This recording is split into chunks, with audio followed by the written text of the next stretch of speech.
Hello and thank you for joining us today. I'm John Shinn, Senior Product Specialist here at Empower Brokerage. And I'm Sheri Emerson, the Regional Sales Director for the Dallas-Fort Worth market. Today we're going to talk about the Medicare Advantage Open Enrollment Period, which allows agents to assist clients with changing their Medicare Advantage plan between January 1st and March 31st. During this time, they can move from a Medicare Advantage plan to another Medicare Advantage plan. They can move to a prescription drug plan, or they can change to a Medicare Advantage plan without drug coverage.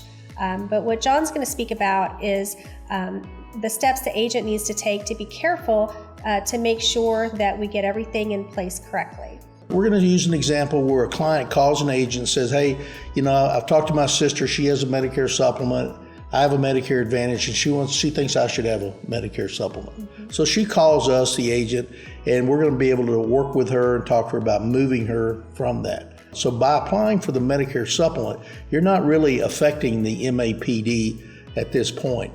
Now, once that policy is approved, then you're going to want to add the PDP. You don't want to do both at the same time in this example, because if the Medicare supplement plan gets declined and then you apply for the PDP, the PDP new effective date will negatively affect the MAPD.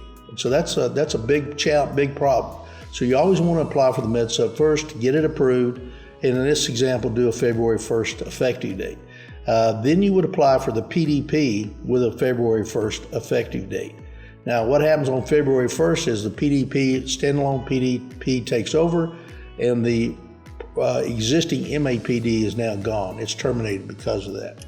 So you have those two things, and so you could do this with different dates. Sheri, what would be an example of that? You might get a call even in March, and they may be unhappy with their Medicare Advantage plan. Maybe their health has changed, or maybe one of their providers has decided not to take those types of plans. So we see those types of scenarios very often. Yeah. So even in March, even up until the last day of March, they can apply for a Medicare supplement. The key is you want to allow enough time to get the Medicare supplement through underwriting and get it approved, because as John mentioned, if you're not careful, if you submit the prescription drug plan application before they're approved for the Medicare supplement, it will kick them off of their Medicare Advantage plan. And then of course, if they don't get approved for the supplement, then they're back with original Medicare with a PDP, and they don't have that additional supplemental coverage. And that'll happen a few times. We see that, and we see it happen with more experienced agents. It really has to. They happen to know about this. So there is a step-by-step process, and we would recommend, I would say, making sure that you apply for the Medicare supplement first, and once that's approved, then you're free to go to the PDP, and so that works perfectly. Definitely. And if you do it differently than that, you could, it may not work perfectly, and that would not be a good place for someone that was on an MAPD and they're moved to original Medicare and the PDP is in place. So then all you have is the PDP and original Medicare. Right. So no Med Supp and no MAPD. But we want you to know about this. We have thousands of agents across the United States here at Empower Brokerage that we work with. And this is a big question that we get from just about every state and lots of different agents this time of year.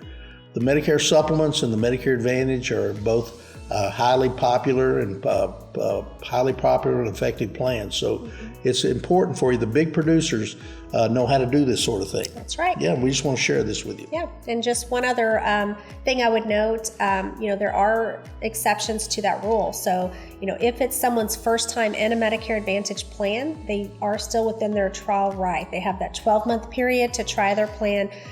So really you're not using OEP at that time. So there's not that concern about getting the Medicare supplement approved first before applying for the PDP. So if they're in their trial right, you can apply for both at the same time, and you can do that anytime within that first 12 months of them being on a plan. Mm-hmm. Yeah. Can you think of anything else you might want to add to I think you covered it. Yeah, no, we're attempting to get this delivered to you, in a way here that you might understand this a little better. So thank you for joining us. Yeah, thank you. Okay.